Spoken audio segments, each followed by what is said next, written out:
நல்ல நாள் அதுவுமா நாங்கள் 4 பேரும் கடையை மூடிட்டு கிளம்பின இடம் தான் இந்த கதவுமலை சிவன் கோயில். எதுக்குடா இவ்வளோ தூரம் போகிறீங்கன்னு பார்த்தா வேறு எதுக்கு, நாங்கள்லாம் நல்லா இருக்கணுன்றக்காண்டிதேன். நண்பர்களே, நீங்கள் எங்கே இருந்தாலும் திண்டுக்கல் மாவட்டம் நிலக்கோட்டைக்கு வந்துடுங்க. நிலக்கோட்டையிலேருந்து கொஞ்ச நேரத்துலேயே தாண்டிக்குடி மலை அடிவாரத்தை வந்து நம்ம சேர்ந்துடலாம். பெட்ரோல் போடுற மாதிரி இருந்தால் நிலக்கோட்டையிலே போட்டுருங்க, ஏன்னா மேலே எதுவும் பல்குலுக்கு இருக்காது. மலை ஏறும்போதுலேருந்தே காஞ்சி கருவாடாக தான் கிடக்கும். ஆனால் அதை நினச்சி நீங்கள் பயந்துட வேண்டாம், இனிமேல் தான் அட்வென்ச்சரே இருக்குது. இடையிடையில பெரிய பெரிய பள்ளத்தாக்கெல்லாம் வரும்போது நம்ம பயிலுக்கு செஞ்ச அட்டூழியம்லாம் வேறு லெவலாக இருந்துச்சு. அப்படியே கொஞ்சம் தூரம் போய்கிட்டே இருந்தோம்னா ஒரு பள்ளம் மாதிரி இறங்குச்சு. அண்ணே என்னண்ணே இது பள்ளம் அப்படின்னு கேட்டால், தம்பி இதுதான் புல்லாவெளி ஃபால்ஸ், கீழே போய் இறங்கி பாருங்கன்னு சொன்னாங்க. கீழே இறங்கின உடனே ஒரு அட்டகாசமான ஒரு மழைப்பாலம் இருந்துச்சு. அந்த பாலத்தை பார்த்த உடனே நம்ம பசங்க ஃபோட்டோ எடுத்து தள்ளிட்டாங்க. ஊருக்காரங்க சொன்ன ஃபால்ஸ் எங்கடான்னு பார்த்தோம்னா கொஞ்சம் தூரம் தள்ளி போனால் ஃபால்ஸ் மேலே தான் நின்றுக்கிட்டு இருக்கோம்.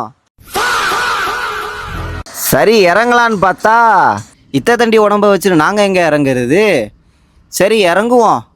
ரொம்ப கஷ்டப்பட்டு இறங்கி ஃபால்ஸை பார்த்துட்டு அப்புறம்தான் தெரிஞ்சிச்சு இது வனத்துறை கட்டுப்பாட்டுக்குள்ளே உள்ள பகுதின்னு. தடை செய்யப்பட்ட பகுதிக்கு யாரும் குளிக்க போகாதீங்க. நீங்கள் ஏன்டா போனீங்கன்னு கேட்டிங்கன்னா அதையும் கேட்காதீங்க. இவங்க வேற குரங்க விட மோசமாக அலும்ப கொடுத்துக்கிட்டு இருக்காங்க. சரி வாங்கடா போவோன்னு சொல்லி இவங்களும் கிளப்பியாச்சு. அதையும் தாண்டி என்னடா இது பள்ளம்னு எட்டி பார்த்தா அது 200 அடின்னு சொல்கிறாங்க. போதுண்டா சாமின்னு சொல்லிட்டு வண்டியை கிளப்பியாச்சு. அடுத்த வீடியோவில் பார்க்கலாம். இதோட கடையை மூடிட்டு நாங்கள் கிளம்புறோம். மறக்காமல் நம்ம ஐடியா ஒரு ஃபாலோ தட்டி விடுங்க.